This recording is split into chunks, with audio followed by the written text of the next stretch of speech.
আজ হাওড়া শিবপুর পুলিশ লাইনে TCP north press কনফারেন্সে আমাদের প্রতিনিধিকে জানান, রিসেন্টলি একটি ডিজিটাল অ্যারেস্টের কেস হয়েছিল বেলুড় থানার অন্তর্গত ঘুষুরির একজন ব্যক্তির। পুলিশ অফিসারের পরিচয় দিয়ে ডিজিটাল অ্যারেস্ট করা হয় সেই ব্যক্তিকে। 3 দিন ধরে ভিডিও কলের মাধ্যমে আটকে রাখা হয় এবং নানা অপরাধমূলক কাজের সঙ্গে তিনি যুক্ত আছেন এবং ওনার নামে অ্যারেস্ট ওয়ারেন্ট আছে এইসব বলে ওনাকে ভয় দেখিয়ে পরবর্তী সময় 30 লক্ষ টাকা একটি অ্যাকাউন্টে ট্রান্সফার করার জন্য বলা হয়।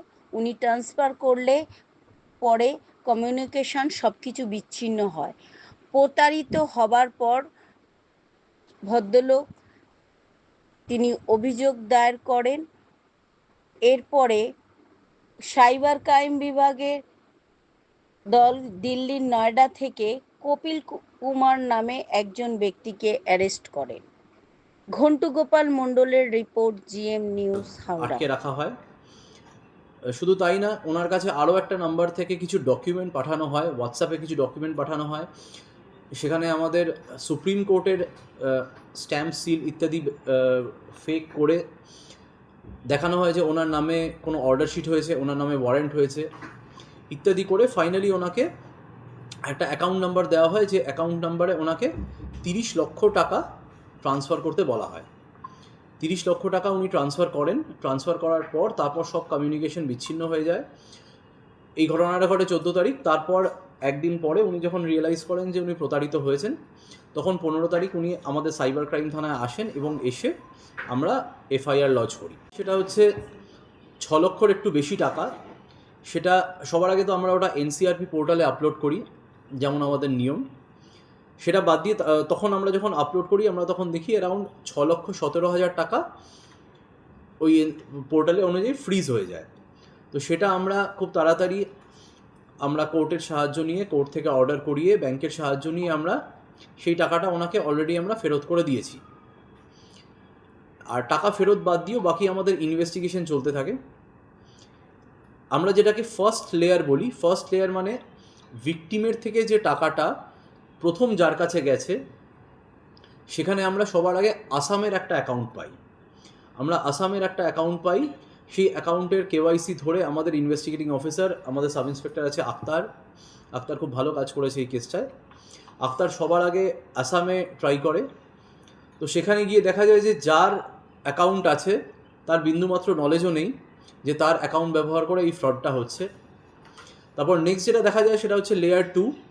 এই যে আসামের লোকটা আছে, এর অ্যাকাউন্ট থেকে পুরো টাকাটা ট্রান্সফার হয়ে যায় আরও একজনের অ্যাকাউন্টে।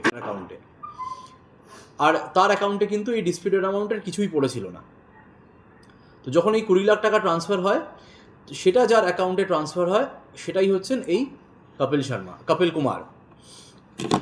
তো এই Kapil Kumar by profession delivery boy. আমরা ওর কেওয়াইসি নিয়ে আমরা ওনাকে লোকেট করতে পারি ওনার বাড়িতে। আর প্লাস ওই কেওয়াইসিতে যে ফোন নাম্বার ছিল, সেই ফোন নাম্বারের লোকেশন আমরা একই জায়গায় পাই।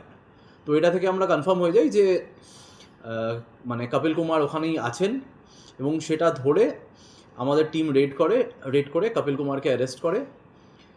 তারপর ট্রানজিট রিমান্ড নিয়ে ওকে এখানে আনা হয়েছে। তো ওকে তারপর আমরা আজকে হাওড়া সিজিএমের সামনে প্রডিউস করলে আমরা 4 দিন পুলিশ কাস্টাডি পেয়েছি। এনার এগেনস্টে যেটা ডিরেক্ট এভিডেন্স আছে সেটা হচ্ছে এনার যে অ্যাকাউন্ট আছে সেই অ্যাকাউন্টে 20 লাখ রুপিস গেছে, এবং ইনি স্বীকারও করেছেন যে ইনি এই ফ্রডটার সাথে জড়িত আছেন।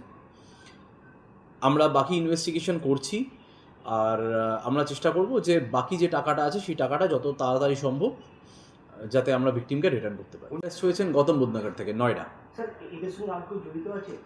হ্যাঁ, এদের সাথে জড়িত আছে বলতে, যে ব্যক্তি কল করেছিলেন আমরা তাকেও আইডেন্টিফাই করতে পেরেছি ন্যাচারালি, বিকজ আমাদের কাছে নাম্বার ছিল, প্লাস সে হচ্ছে কপিলের অ্যাসোসিয়েট। তো ওকে আমরা আইডেন্টিফাই করতে পেরেছি, বাট তদন্তের স্বার্থেই ওর নামটা আমরা এখনই ডিসক্লোজ করছি না। ও আছে, আর এ আছে ডেফিনেটলি। আরো কেউ আছে নাকি? এবার এটা তদন্ত সাপেক্ষ।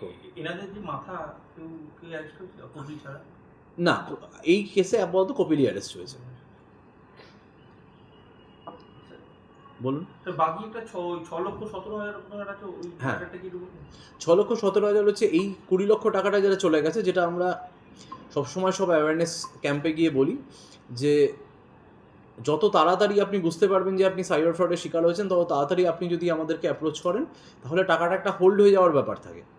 আদারওয়াইজ কী হয়, যারা সাইবার ক্রিমিনালরা হয় তারা এই টাকাটাকে কন্টিনিউয়াসলি সাইফন করতে থাকে, যেটাকে আমরা রোলিং অফ মানি বলি। একটা অ্যাকাউন্ট থেকে 10টা অ্যাকাউন্ট, 10টা থেকে 20টা ইত্যাদি। তো এখানে যিনি ভিকটিম আছেন, ওনার যেহেতু একদিন দেরি হয়ে গেছিলো, সেই একদিন দেরিতে ইনিশিয়াল যে 20 লক্ষ টাকা ছিল, সেই 20 লক্ষ টাকাটা সাইফন হয়ে গেছিলো। আর বাকি যে 10 লক্ষ ছিল, তার মধ্যে একটা 6,17,000 অন স্পট ফ্রিজ হয়ে যায়। তো তার উপর বেস করে ওই টাকাটা আমরা অলরেডি ভিকটিমকে ফেরত দিতে পেরেছি। বাকি এখন जो 20 लाख मिला वो नहीं, 20 लाख मिला नहीं, 20 लाख जिनके अकाउंट में गया है वो पकड़े गए हैं। तो उनसे भी तो आप निकलवा ही सकते हैं। हाँ बिल्कुल, मतलब वो प्रोसेस जारी रहेगा, वो कोर्ट का ऑर्डर लेके हम लोग करवाएंगे। এরা কি আরো এই ধরনের কাজের সাথে যুক্ত, মানে এরকম ডিজিটাল অ্যারেস্ট? দেখুন, এটা তো অ্যাকচুয়ালি বার করার আমাদের দুটো উপায় আছে। এক হচ্ছে এর নিজের কনফেশন, তো জিজ্ঞাসাবাদ চলবে, অলরেডি জাস্ট আমরা পিসি পেয়েছি। আর সেকেন্ড যেটা আছে সেটা হচ্ছে যে এনার ব্যাঙ্ক অ্যাকাউন্ট আর কোনো এই ধরনের সাইবার ক্রাইমে যুক্ত কিনা। বড় কোনো মাপের অঙ্ক ট্রানজ্যাকশন হয়েছে না, ওটাই আমি বলছি। এটা করার জন্য আমাদের একটা খুব সহজ পোর্টাল আছে। আমাদের একটা পোর্টাল আছে, যে পোর্টালটা মেনটেন করা হয়। তো সেই পোর্টালে যদি একই অ্যাকাউন্ট নাম্বার যদি অন্য কোনো সাইবার ক্রাইমে যুক্ত থাকে, সেই পোর্টালে কিন্তু শো করে। তো আমরা চেক করে দেখেছি, আমরা কিন্তু সেটা পাইনি। এই যে ডিজিটাল অ্যারেস্ট তো অনেকেই ডিজিটালের শিকার হচ্ছেন, তো এরা কি এই যে আপনারা র্যাকেটটাকে পেলেন, এটা কি আলাদা আলাদা কোনো র্যাকেট, নাকি আরও অনেকেই একসাথে জড়িত রয়েছে, একটা বড় চক্র কাজ করছে সারা দেশ জুড়ে, এরকম কিছু ব্যাপার আছে? দেখুন, আপাতত আমরা এই গ্যাংটায় 2-3 জনই পাচ্ছি। হ্যাঁ, এবার এরা আর কোন জায়গায় ক্রাইম করেছে এমনও হতে পারে, যে আমরা তো অ্যাকাউন্ট নাম্বার দিয়ে সার্চ করছি, হতে পারে এদের আরও অ্যাকাউন্ট নাম্বার আছে। সেই সবগুলোই মানে এদের জিজ্ঞাসাবাদে আর যা যা পাওয়া যাবে। অর্থ আসলে কিছু হ্যাঁ, আচ্ছা বল।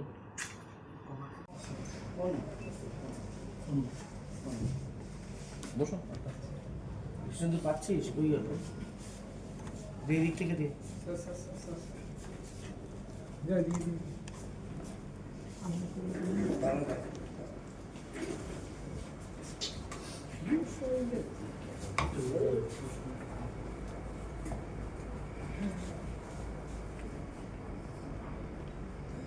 স্যার আপনার হয়ে গেলে হাত বসাবেন।